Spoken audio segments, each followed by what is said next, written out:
Saya bekam, gak usah bekam, gak usah keluar. Saya bekamin semua keluarga saya. Potong rambut yang perempuan, anak, istri saya yang potong. Bagus? Enggak. Minimal dari belakang marah lagi, lari lagi dari belakang. Moyong lah, si cunyo yung moy katanya, si cuyong moy, sengenju harum katanya, itu haram ayah katanya. Kamu makan babi nggak mau, nyicipin arak putih nggak mau, makan mie haram juga katanya. Bocailah, nggak guna kau katanya.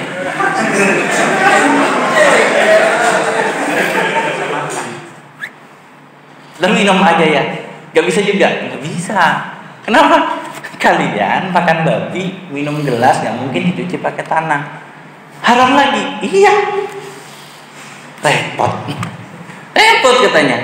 Iya, repot. Sebab kenapa? Yang ngerti fikih tentang toharo siapa? Orang non muslim itu hanya kenal bersih sama kotor. Kita suci dan najis. Kadang saking kita ngentenginnya kotor dan bersih, kita abaikan. Ya, bingung nggak? Kalau bingung bagus, supaya mikir. Saya kalau bicara saya bikin bingung dulu, konsentrasi, kemudian bisa paham. Orang non muslim itu hanya kenal bersih dan kotor. Orang Islam ngertinya suci dan najis. Terus bersih kotor nggak ngerti.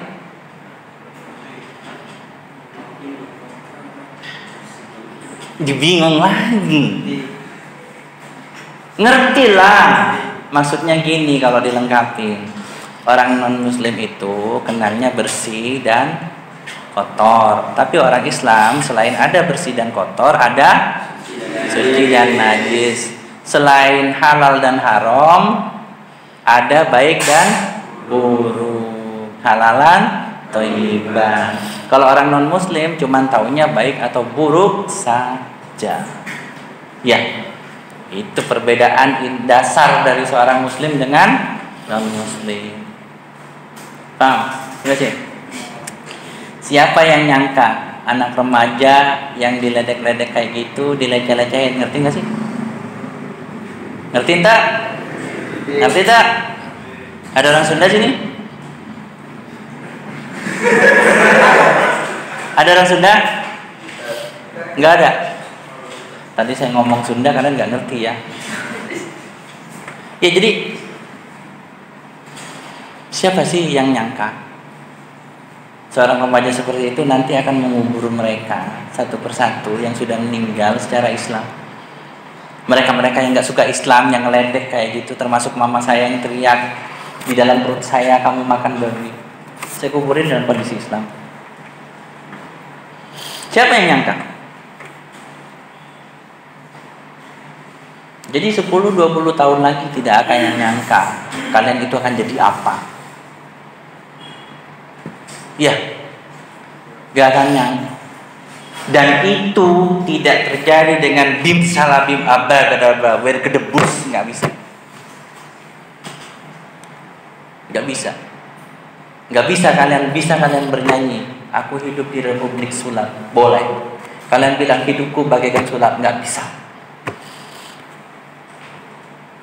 Kalian mancing cuman pakai pancing tanpa umpan, bisa nggak? Bisa kalau ikannya kesasar. Tapi berapa banyak kalian akan dapat? Lempar tuh pancing di empang tanpa umpan, dapat gak kira-kira? Ya jangan pakai pancing garong lah, pancing biasa. Tahu pancing garong? Pancingnya begini. Saya berbicara normal. Kita pakai logika, orang pintar kan? Ingat loh, saya nggak pernah kalah debat dari sama orang. Kalian yang ngomong. Jadi kayak gitu. Jadi kalau saya kalah debat dengan kalian, artinya saya ngalah. Siapa yang dibilang bodoh? Ngalah.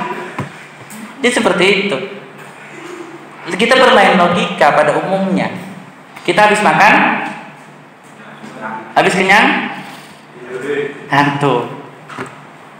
Itu wajar. Wajar. Cuman bagaimana kita mengatasi itu semua? Makan supaya nggak kekenyangan, habis makan supaya nggak ngantuk, kecuali tugasnya udah selesai. Seperti itu. Kita mancing nggak bisa tanpa pancing doang. Ya. Nah kalian pun sama. Kalau kalian pengen jadi apa, dari sekarang pupuk. Saya pengen jadi dai. SMA jurusan apa? Biologi. Nah, kuliah baru jurusan tarbiyah. Kerjanya ngapain? Tukang solder komputer. Nyambung nggak? Nggak nyambung. Tapi minimal saya bisa jadi dai walau masih amatiran, ya. Benar. Walau masih pakai dalil dikit-dikit aja, ya. Minimal saya bisa bicara depan kalian. Dijemput pula. Iya kan? Mau bisa itu orang yang di jalanan yang lewat ceramah depan kalian masuk ke sini, ayo kumpul semua, saya mau ceramah, mau kan ya? Nggak mau kan? Nah minimal seperti itu. Apa yang saya pupuk sekarang terjadi. Walaupun kerjanya tukang solder, dan tenang, tuh komputer nggak saya ceramain dulu, saya tahu itu benda mati. Ya, gitu ceritanya. Jadi ya saya solder tetap, walaupun saya jurusannya tarbiyah, nggak mungkin saya nyervis komputer saya ceramain. Kenapa? Nggak akan hidup juga kalau nggak solder. Kayak gitu. Terus sekarang nyerah apa? Udah lebih nggak nyambung lagi kan? Iya. SMA biologi, kuliah tarbiyah nggak lulus. Ya, kerjanya solder komputer, miaranya kuda. Nggak nyambung kan? Tapi itu semua dipupuk, semua minimal apa yang kita ingin capai itu tercapai, nggak 100%, 50% kecapai. Saya bekam nggak usah bekam, nggak usah keluar, saya bekamin semua keluarga saya. Potong rambut yang perempuan, anak istri saya yang potong, bagus enggak? Minimal auratnya tidak bahaya dilihat orang lain. Kalau saya motong, saya takut dosanya. Saya potong, saya simpan baik-baik, saya kubur baik-baik, jangan sampai ada orang lihat. Itulah ilmu, itulah istiqomah. Makanya saya punya slogan, hidayah itu mahal, istiqomah itu asyik, bukan berat. Kalau berat kalian nggak akan istiqomah. Benar? Iya. Ngangkat air segalon berat gak? Kalau setengki berat gak? Berat mana setengki dengan segalon? Kalian bisa nggak ngangkat setengki? Kalau sebotol ringan gak? Gampang gak? Kalau kalian nganggap itu ringan, itu akan terjadi dengan gampang. Makanya ada slogan sedikit demi sedikit lama-lama jadi bukit. Belum ngopi kayaknya. Kembali ke pernyataan anak saya. Abi nggak ngapalin berjus-jus, Abi bisa jadi ya.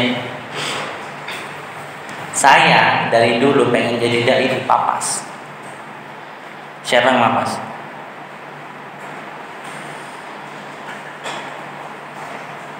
Oke, stop. Balik lagi. Siapa yang nyangka seorang remaja yang dilecehin kemudian bisa ngajak orang tuanya yang marah ketika dia masuk Islam untuk memeluk Islam? Siapa yang nyangka? Nggak ada kan? Iya. Ingat, kun fayakun. Tapi kun fayakun ada usaha. Fa iza azamta fatawakal. Surat apa itu berapa? Ya udah nanti carilah. Enak kan kalau saya ngomong gak pakai dalil kan? Siapa bilang gak pakai dalil? Dari tadi saya sebutin dulu. Ringan, saya bicara ringan. Ringan bicaranya, gak berat. Walau ngangkat dalil gak kerasa. Itu namanya trik-trik dalam kita menyampaikan sesuatu. Dari tadi 10 dalil juga ada yang saya angkat. Ya. Jadi sudah selesai tentang bagaimana seorang yang dianggap kecil kemudian bisa berbuat sesuatu, merubah sesuatu yang dibenci kemudian bisa dicintai dan dipeluk. Orang tua, bibi, sepupu yang benci Islam akhirnya masuk Islam. Bahkan beberapa dari mereka saya nguburin, termasuk mama saya.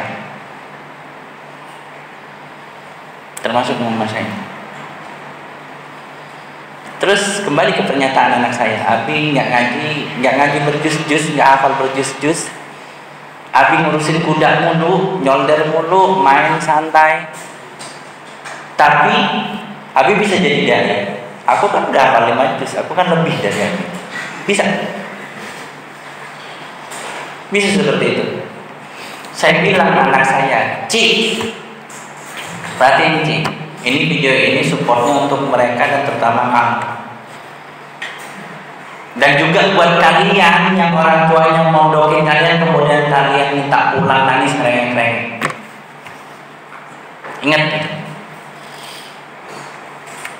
dunia ini adalah dunia yang liar. It's a wild world. Ketika kalian tidak bisa bertahan, kalian akan dimakan. Dan kalian tidak sadar kalian dimakan. Apa yang dimakan? Masa depan kalian. Kalian salah gaul jadinya begajulan. Ya. Kalau salah makan masih mencret, salah gaul jadi manusia tak berguna. Makanya kenapa orang tua memasukkan kalian ke sebuah area steril di mana semuanya tujuannya sama. Supaya kalian itu berpikir sama, berpikir ke depan, sampai pola pikir kalian terbentuk, kepribadian kalian terbentuk, kemudian kalian lulus, kalian keluar terjun ke rumah, ke masyarakat, bukan ke rumah. Saking semangatnya salah.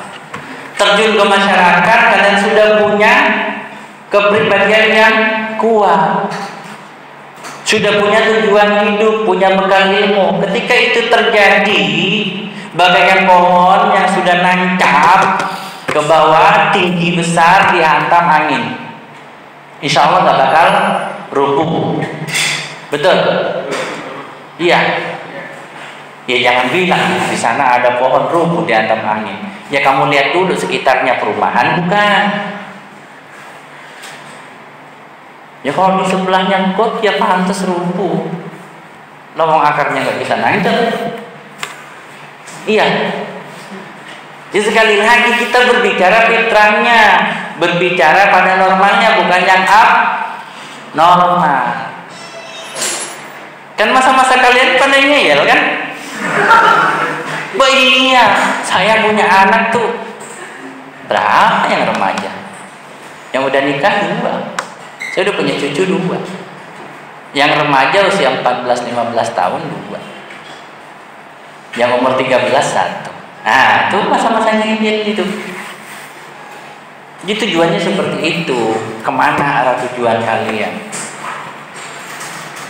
Dan ini juga, ketika kalian berdakwah nanti kalian tidak akan bisa milih. Saya hanya mau dakwahin siapa, istri anak saya nggak bisa. Kalian hidup bertetangga. Saya hanya mau dakwahin orang Islam, nggak bisa. Kenapa? Kalian hidup bukan di area steril lagi. Kalau di sini kesempatan kalian itu berdakwah bareng-bareng, belajar berdakwah bareng-bareng. Ketika keluar, kalian akan menemukan bahwasanya di luar sana tak seindah YouTube. Ya, di YouTube enak kan ceramah atau syahadat semua. Asyhadu alla ilaha illallah, semua syahadat ribuan. Tak seindah itu. Itu Allah bukakan kemudahan untuk dia membimbing orang. Ya, saya dakwahin ibu saya. Tahu nggak, puluhan tahun. Mau syahadatnya kapan? 27 jam sebelum meninggal. Berapa puluh tahun saya dakwahin ibu saya. Saya mau berhenti. nggak dapat. Mama saya nggak akan syahadat. Sama halnya saya mendidik anak, nggak cukup setahun selama ini. Kalian belum nikah kan? Belum tahu nyepokin bayi merah kan? Bayangannya apa? Aku hidup nanti indah bersama istriku, saling sayang, punya anak gede, anaknya soleh, soleha, nurut semua. Nggak tahu anak kalau kumuh gimana, nggak tahu kalau punya anak malam nangis gimana. Indah dulu kan? Itu yang harus kalian persiapkan nanti. Ketika kalian bermain di sini, ketika kalian nggak tahu tujuan hidup kalian apa, nanti ketika terjun ke masyarakat, kalian hanya akan jadi permainan musuh-musuh Islam. Betapa banyak orang yang hafal Quran kelakuannya jauh dari Islam. Betapa banyak orang yang mondok begitu keluar dari pondok jilbabnya lepas. Betapa banyak anak SMA yang nggak pernah ngaji, nggak pernah mondok, tetapi dia bisa berpakaian rapat, dia bisa menjadi dai dan dahiyah. Oh, kalau itu udah aja, sekolah umum aja, toh mereka jadi dai dan dahiyah, betul? Gini pikirannya, kalau mereka saja yang tidak dididik khusus aja bisa, kalian harus lebih. Iya kan enggak? Iya. Ketika kalian menginginkan keluarga sakinah mawaddah warahmah, jangan cuma cari inah sama rahmah doang. Masih sakinah mawaddah warahmah itu nggak bisa. Oh, nanti ketika saya udah nikah, saya baru persiapkan, nggak bisa. Rumah tangga dipersiapkan dari kalian sejak bujang. Apa? Bibit dari anak kalian. Apa? Makanan, ilmu kalian. Siapa berkewajiban untuk mendidik istri dan anak? Tetangga, Pak Haji. Kalian nggak bisa baru kasih orang sekolahin. Anak pengen sehat, bapaknya bisa, bapaknya sakit-sakitan punya anak yang sehat. Nah, nggak bisa. Semua dididik. Ya kalian masih muda, nggak kerasa. Coba nanti udah 40 tahun lebih ke atas, kerasa udah. Persiapkan dari sekarang. Persiapkan cara memilih, cara melangkah semua. Dan ketika kalian berdakwah kepada orang Islam, itu nggak gampang. Apalagi usia kalian muda, yang didakwain lebih tua. Anak kemarin sore bawa kencur aja, dakwain gue kencing aja masih bengkok, bilang bapak bisa nggak lurus kencingnya? Iya banyak kayak gitu kan, kencing aja masih bengkok, ceramain saya banyak. Tetapi kalau kita pakai cara-cara yang bagus, bagaimana Hasan dan Husain melihat sahabat Rasul salah berwudu, maka Hasan dan Husain berdialog. Bukannya kemarin kakek kita mengajarkan seperti ini berwudu, membasuh ini bla bla bla, nggak guruin. Orang yang lebih tua tahu bahwasanya itu diajarkan, tapi nggak merasa digurui. Ibarat kata kalian menampar, yang ditampar merasa terima kasih. Ada yang begitu? Ada. Sorry, di pipi lu ada nyamuk. Oh ya, makasih ya. Benar nggak? Itu ambil filosofinya. Itu cara berdakwah seperti itu. Nah, bagaimana dengan orang non Muslim? Orang non Muslim nggak baca Al-Quran. Orang non-muslim nggak baca al-hadis, nggak baca kitab kuning, nggak baca kitab ini, kitab itu. Yang dibaca apa? Akhlak kalian. Kata Habib, siapa sih Habib? Tukang banting orang. Ya tahu. Habib tukang bulat. Apa kata Habib? Apa kata Habib? Orang di luar Islam tidak melihat Al-Quran, tapi melihat bagaimana kamu bertingkah laku. Ya, benar. Iya, seperti itu. Persiapkan semua. Sekali berbuat masalah, nanti akan salah semua.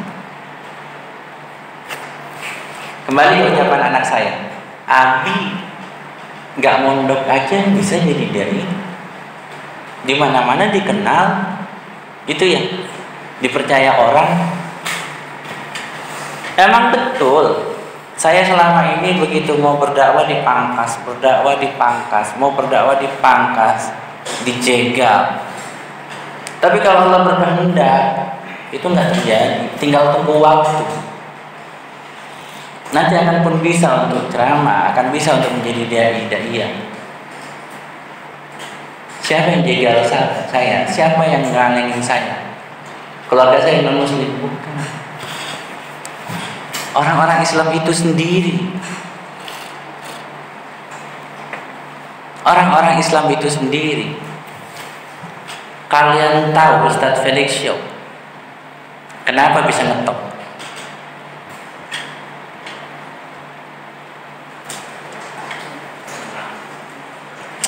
Ditanya tahu, ditanya lagi diem. Beliau itu kelihatan potensinya, ustadznya ngeliat, teman-temannya ngeliat, difasilitasi.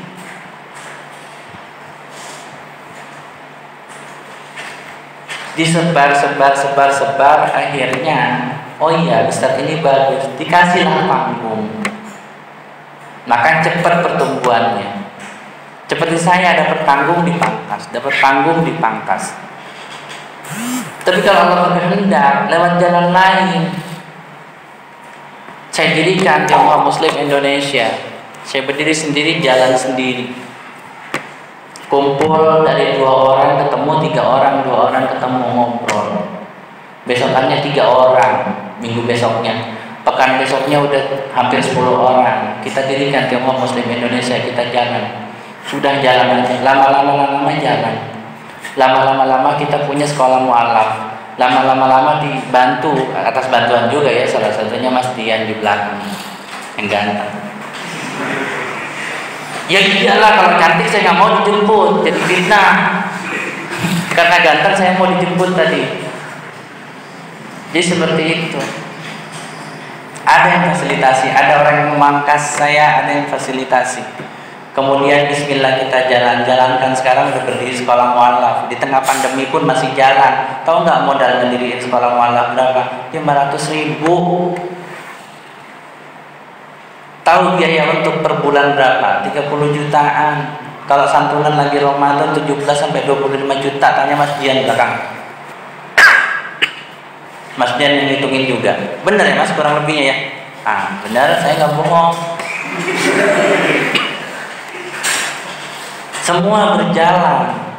Jika kalian berdakwah kemudian ada batu sandungan, maka berputarlah.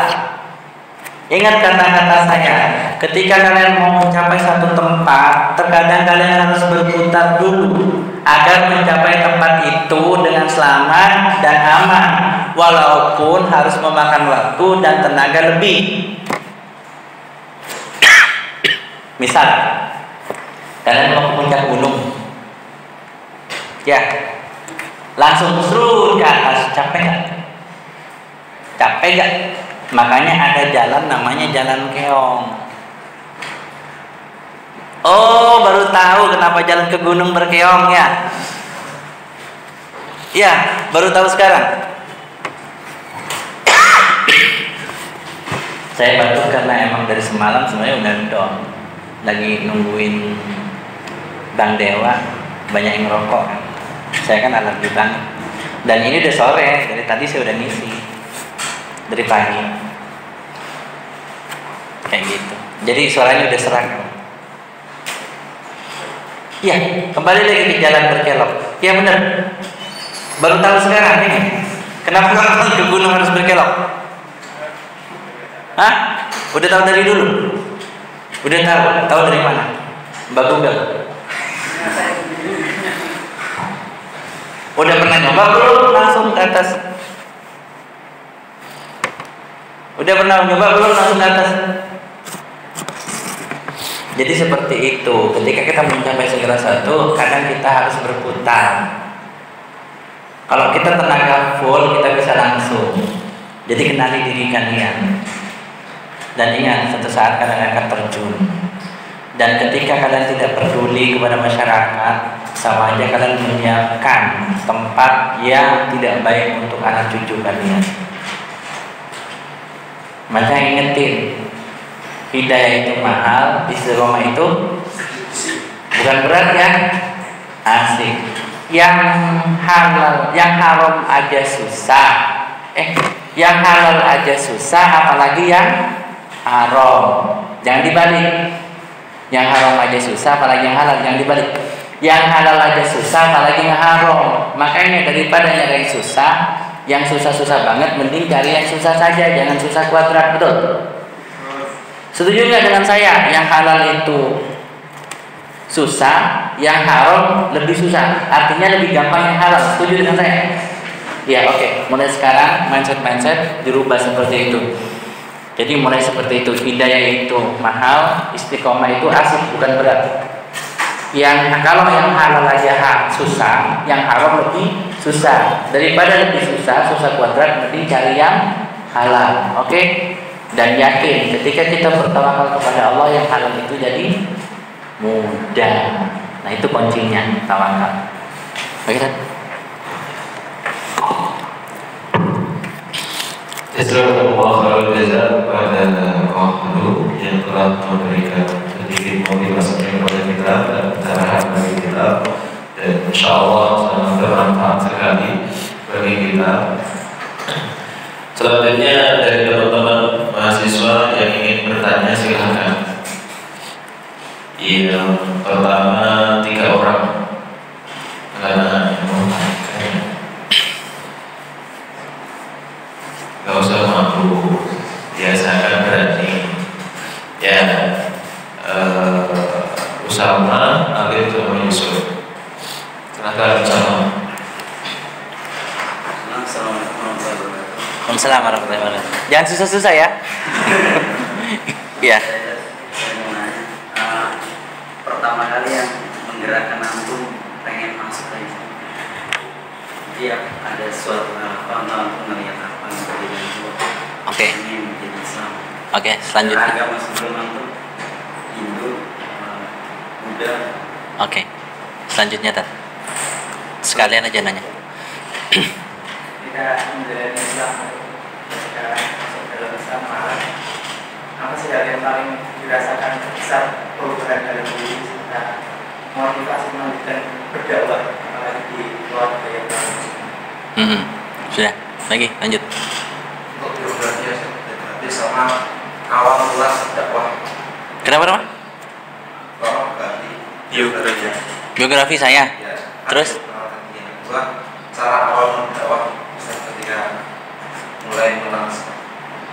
Sudah. Tak kenal maka tahu. Kalau tahu, lamar. Jangan saya dilamar. Maksudnya nanti kalau ketemu calon. Nama saya Muhammad Abdul Aziz Lu, lebih dikenal dengan Kolo atau Aziz Lu. Channel saya Asiknya Belajar Islam. Saya juga ngisi di di Ngaji Cerdas, KSTV Semarang, juga saya ngisi di berbagai channel gitu kan. Adalah ketik keywordnya Kolo gitu keluar. Jadi saya ini umur udah 42, kelahiran Indonesia. Kalau bapak saya orang kelahiran pertama di Indonesia, jadi kakek saya merantau. Kalau dari mama itu orang Pontianak, kelahiran Pontianak, Chinese semua. Jadi saya masih Cina banget, kayak gitu. Sekarang usaha saya itu servis komputer, juga sedang merintis stable berbudak. Nanti juga ingin mendirikan rumah tahfiz, karena sekarang belum punya rumah tahfiz, sudah rumah pondok tahfiz aja yang saya panggil untuk bisa berbudak gratis di tempat saya. Nah, kenapa? Saya memancing Allah. Kita mau dapat ikan harus pakai umpan. Umpan juga harus ada pancingnya, harus modal dan doa juga. Jadi saya sedang berbisnis dengan Allah supaya nanti Allah kasih saya itu rumah tahfiz dan juga tempat berbudak yang lebih bagus. Saya rintis dari sekarang sepenuh hati, bismillah jalan kayak gitu. Jadi anak pondok pesantren lain yang saya panggil gitu kan. Oke, itu keep dulu. Tadi pertanyaan apa dah, lupa saya. Pertanyaan, saya kenal Islam melalui debat. Ingat baik-baik. Pondasi dari sebuah agama adalah konsep ketuhanan. Ketika konsep ketuhanannya kokoh, kokohlah agama itu. Ketika konsep ketuhanannya rapuh, maka rapuhlah agama itu. Ketika kalian beragama dengan konsep ketuhanan yang kuat, kokohlah agama kalian. Ketika kalian berkonsep ketuhanan yang rapuh, ngasal-ngasalan, mbok nggak tahu opo jarene wong, kalian pun akan seperti akan rapuh dan mudah untuk diombang-ambingkan, bahkan dimurtadkan. Nauzubillah, nauzubillah. Saya berdebat tentang konsep ketuhanan. Kalau saya bilang Trinitas sudah gampang lah, udah banyak yang menjawab kan. Bisa lihat YouTube yang lain lah, nggak jauh beda 11-12. Yang menarik lagi konsep bagaimana seorang Tuhan lahir dari seorang makhluk. Kemudian makhluk Tuhan itu harus berbakti kepada makhluknya karena itu ibunya. Dan si ibunya juga bingung mau nyembah Tuhan yang berubah anaknya. Itu konsep itu yang gak masuk di kepala saya ketika seorang manusia, walaupun sesuci apa itu Maria, melahirkan Tuhan. Tujuan penciptaan manusia di mana-mana semua agama adalah menyembah Tuhan. Di semua agama dan kepercayaan. Maka ketika konsep Tuhan dilahirkan manusia, kemudian Tuhan menjadi anak, maka Tuhan itu juga menyuruh anak berbakti kepada orang tua. Maka dengan sendirinya dia menyuruh dirinya sendiri untuk berbakti kepada ciptaannya. Masuk akal? Enggak masuk akal di situ. Tadi pertanyaan itu aja ya. Mulai debat. Apalagi tadi? Agama sebelumnya Konghucu sebenarnya. Cuman karena mau cari nilai di sekolah nggak ada, maka cari agama terdekat. Maka yang paling dekat adalah Buddha. Karena gue nggak bisa nyari nilai dari terdekat lagi, yaitu Protestan. Sebenarnya ada yang lebih dekat tempatnya, yaitu Islam. Tapi kenapa enggak? Karena Islam itu di pandangan orang Cina itu, orang Islamnya itu ya kere, nggak bisa dipercaya, sering nipu, sering ngutang, ditagih galak, ditagih banyak alasan, utang ditagih banyak alasan. Apa itu konsep Islam? Tidak. Kenapa itu terjadi? Karena umat Islamnya sendiri tidak meyakini Islam itu sendiri. Berhutang itu saling percaya. Tahu konsep Islam tentang hutang? Tahu nggak? Apa? Yang ngutangin? Terus?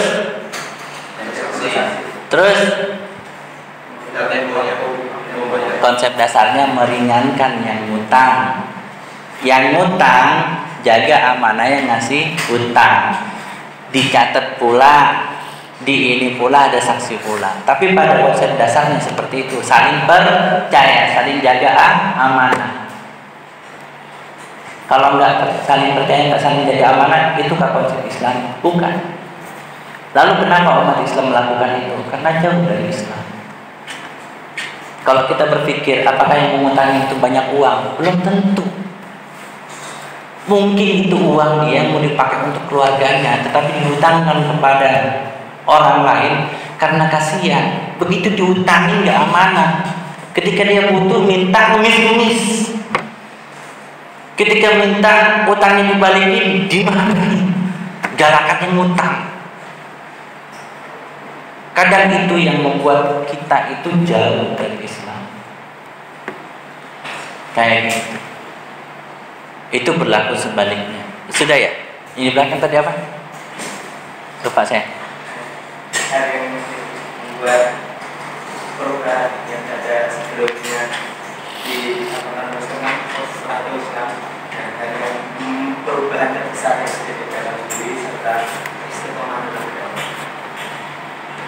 Gini, ke setiap manusia pada fitrahnya, pada dasarnya membutuhkan sesuatu yang lebih super dari dirinya untuk disembah. Paham konsep ini? Ada Superman, ada Hulk, ada Iron Man, ada dewa, ada Tuhan, ada pohon keramat. Apa itu?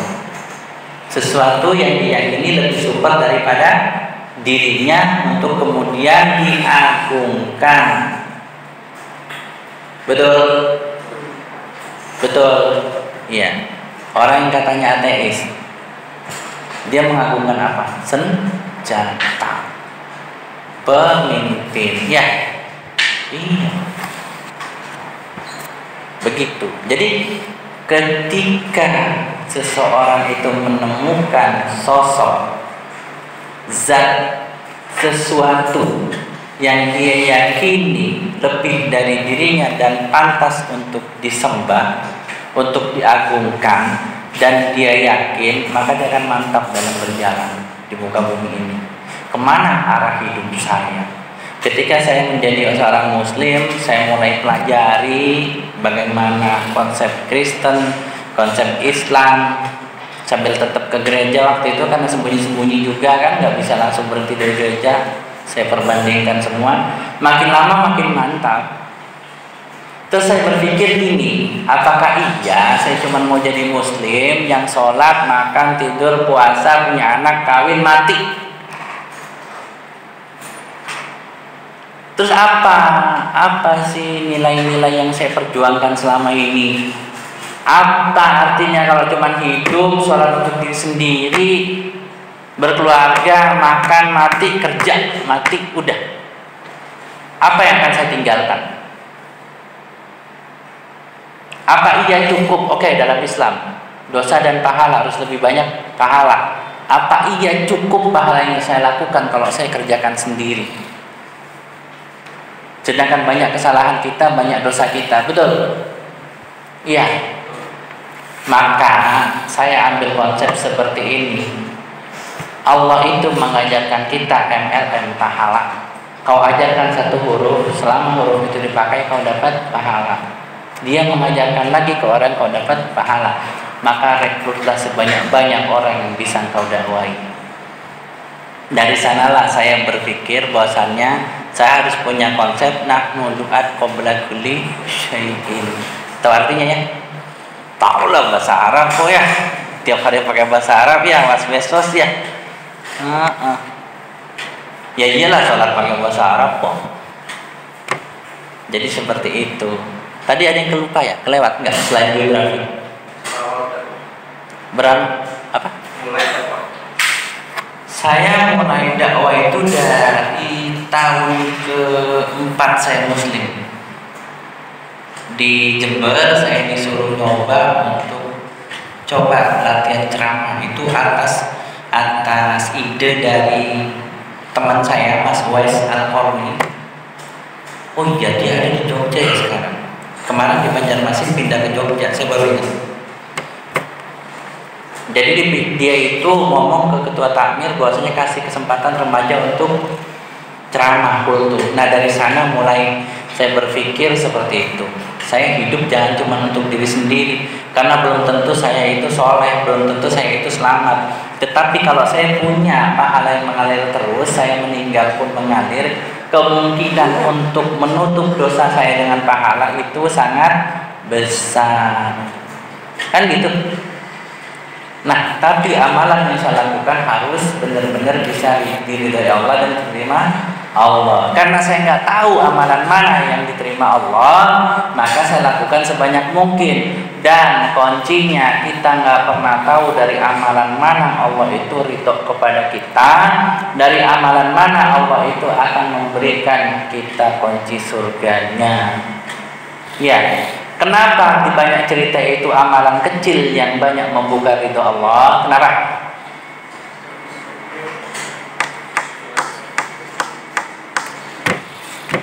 Ayo, kenapa banyak cerita itu amalan kecil yang membuka ridho Allah? Hah? Kenapa?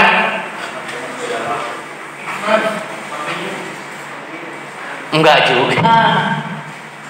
Salah satunya iya, tapi yang paling dasar gini. Punya uang 100.000 10, punya uang 500 perak 1. Punya ribuan 10, punya 2 ribuan 10. Kalau saya ambil 100 berasa nggak? Berasa? Kalau saya ambil 500 perak berasa nggak? Hah?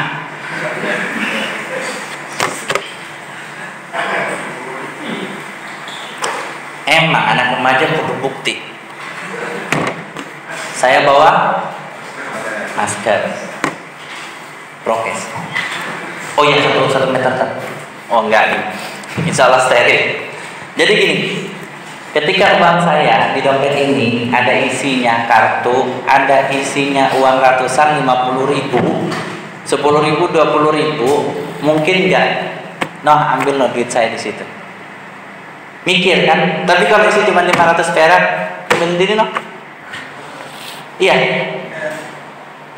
Ringan, saking ringannya nggak inget kalau diambil. Gue pinjem dong berapa? 500 perak. Udah lah, ambil aja. Nggak mungkin. Mana sih? Gue nggak punya duit. Dipinjem tahu 500 perak. Gue udah malas mau makan lapar. Kata temannya 500 perak buat beli apa bisa kenyang? Ih nggak mungkin kan? Tapi kalau misalnya 1 juta kemarin tuh beli motor, tuh kalau gue nggak ngasih nggak bisa beli motor. Iya, saking ringannya nggak disebut, saking ringannya nggak dipikirin. Konsep ikhlas apa? Udah ngasih aja atas dasar lillahi ta'ala. Dipikirin nggak? Dihitung nggak? Disebut nggak? Di situ. Terus lebih baik mana amalan gede dengan amalan kecil? Tetap lebih baik amalan besar, tetapi ikhlas. Cuman biasanya yang sering ikhlas amalan kecil. Makanya kata Rasulullah, suruh singkirkan duri dari jalan, nggak ada yang lihat. Oh pahlawan, nyingkirin apa? Duri 1 sama paku tuh pahlawan kita si Anu bikinin tuh guyuk. Kenapa? Nyingkirin 1 batu, nggak mungkin kan? Iya, nggak mungkin karena amalan kecil seperti itu. Dan jangan mengentengkan amalan kecil, apalagi amalan besar. Demikian pula dengan dosa.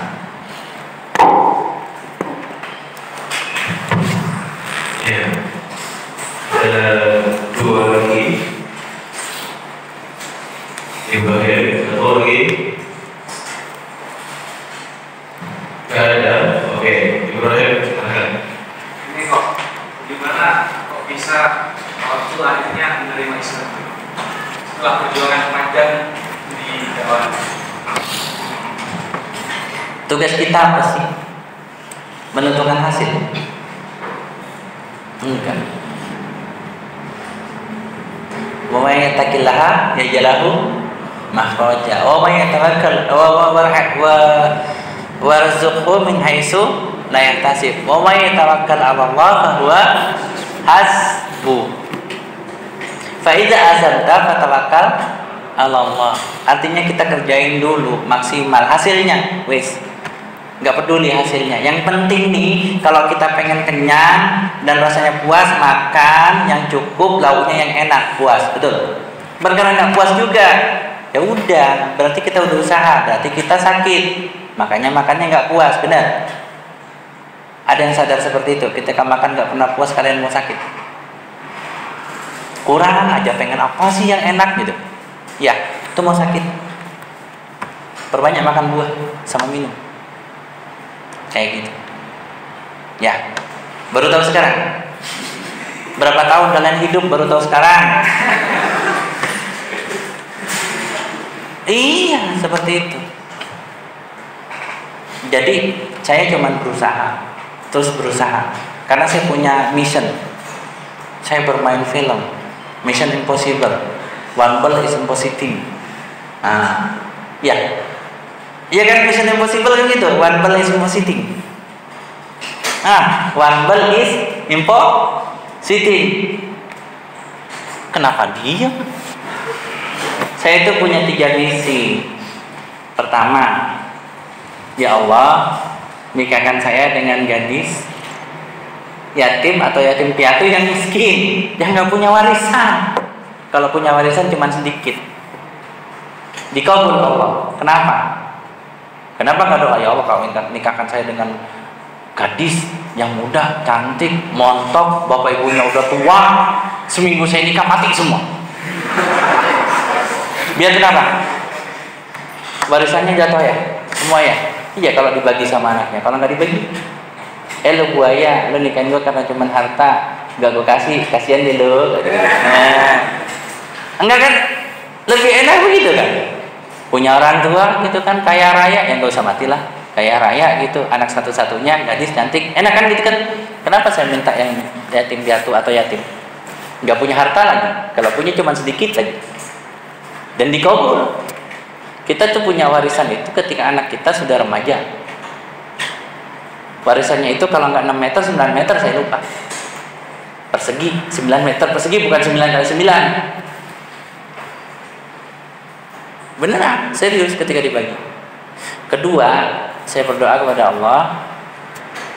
Itu doa pertama supaya ketika saya punya sesuatu dari hasil usaha sendiri. Sebab kenapa? Sebaik-baik suami muslim adalah yang menafkahi keluarganya dan nafkah yang halal dari hasil keringatnya sendiri walaupun sedikit, apalagi banyak. Mau banyak mau dikit? Kerjanya yang keras kalau mau banyak. Tidur aja pengen kaya. Ketiban duren mau ketiban duren? Mau nggak? Tukang durian depan tuh banyak tuh. Jangan mau sakit ketiban durian. Jadi yang kedua saya berdoa ada hubungannya. Berdoa kepada Allah, saya bermain misi. One ball is positing. Orang tua saya nolak Islam kan. Orang tua benci sama Islam. Saya berdoa, ya Allah, tolong muslimkan orang tua saya. Walaupun di ujung usia. One ball is positing kan. One thing is impossible. Bagaimana mungkin orang yang membenci Islam akan masuk Islam? Apa tugas saya untuk membuat orang tua saya masuk Islam? Tidak. Rasulullah tegur ketika nangis, ketika pamannya meninggal. Tegur apa sama Allah? Sesungguhnya hidayah milik Allah. Iya. Itu bukan tugas saya. Makanya saya bilang hidayah itu mahal, istiqomah itu asyik. Bukan tugas saya hidayah, yang penting saya menyampaikan terus. Dan ingat, orang di luar Islam tidak melihat Al-Quran dan Al-Hadis, melihat akhlak kalian, kegigihan kalian berbakti kepada orang tua. Di ujung usia orang tua saya syahadat, dikabul. Terus niat yang selanjutnya, permintaan ketiga, ya Allah jadikan saya dan anak cucu saya sampai yang terakhir, bukan sampai kiamat. Jangan salah, soalnya nanti di hari kiamat orang yang meninggal terakhir itu bukan muslim. Yang terakhir sampai anak cucu saya yang terakhir ada ujung tombak kemuliaan umat Islam, dai dan daiyahnya Islam. Saya doakan seperti itu. Dan sekarang saya sedang mewujudkan permintaan saya itu. Kenapa? Permintaan tanpa usaha gak ada apa-apanya. Ada tuh orang lagi tidur kaya kok, ngapain dukun? Aduh, mikirin yang halal-halal aja lah. Ada tuh lagi tidur kaya, kenapa? Dibagi warisan, bapaknya meninggal. Mau bapak kalian meninggal, kalian menjadi kaya? Saya bilangin bapaknya nih, didoain mati. Mau? Jangan dari usaha sendiri. Logikanya mau kenyang makan, mau kaya kerja, betul? Mau lebih kaya kerja yang lebih gigih. Mau berkah harus halal. Betul? Itu kan kunci-kunci kehidupan semua. Ya, seperti itu kan. Jadi sekarang gak gampang lagi ada di sini. Pengen jadi apa? Saya suruh pulang lagi. Jadi dai dan daiyah sebanyak mungkin orang itu mendapat hidayah melalui pintu kita. Selama orang itu hidup, insya Allah pahala ngalir kayak gitu. Ya, walaupun kita udah meninggal, dia masih hidup, anak cucunya hidup, insya Allah kita masih dapat pahala dari ilmu yang bermanfaat. Allahu a'lam bishawab. Ya, jazakumullah khairan pada Pak Guru yang sudah menyampaikan motivasinya dan pengalamannya kepada kita semuanya. Harapannya ini menjadi pengingat tazkirah bagi kita bahwasanya kita ini banyak sekali kenikmatan yang diberikan oleh Allah Subhanahu wa Ta'ala, dan selayaknya bagi kita dan untuk ini menggunakan kenikmatan ini dengan sebaik-baiknya. Tidak layak kita setelah diberikan kenikmatan sama Allah, yang mana kenikmatan itu tidak diberikan kepada seluruh orang, seluruh hambanya, dan kita tidak menggunakan kenikmatan itu dengan kebaikan. Harapannya dengan setelah adanya pertemuan ini, seluruh para mahasiswa asatidzah semangatnya dalam bertolak ilmi lebih kencang lagi, semangatnya dalam memperbaiki diri lebih bagus lagi. Tadi sudah dikatakan, kalau sebelum menikah itu harus mempersiapkan diri ketika masih bujang, gitu kan? Ya. Karena nanti kalau sudah menikah itu jangan dibayangkan enak-enaknya doang, itu belum pernah merasakan, ya kan? Lupa buatin teh pagi hari itu gimana? Lupa buatin teh pagi hari itu gimana? Itu suatu yang belum tentu rasakan. Dan itu kemudian harus dibentuk karakternya, dibentuk mentalnya, ya kan? Karena nanti kedepannya kita akan menghadapi suatu hal yang lebih besar lagi. Nah, barakallahu fikum, kita tutup dengan bacaan hamdalah. Alhamdulillahirabbil alamin. Subhanallah wa bihamdihi, asyhadu an la ilaha illa anta, astaghfiruka wa atubu ilaik. Allahumma inni astaghfiruka lima marabtu bima ahibbu bima ahibbu bima ta'afu wa ridhu min al-hadi ilayhi. Aqulu qawli hadza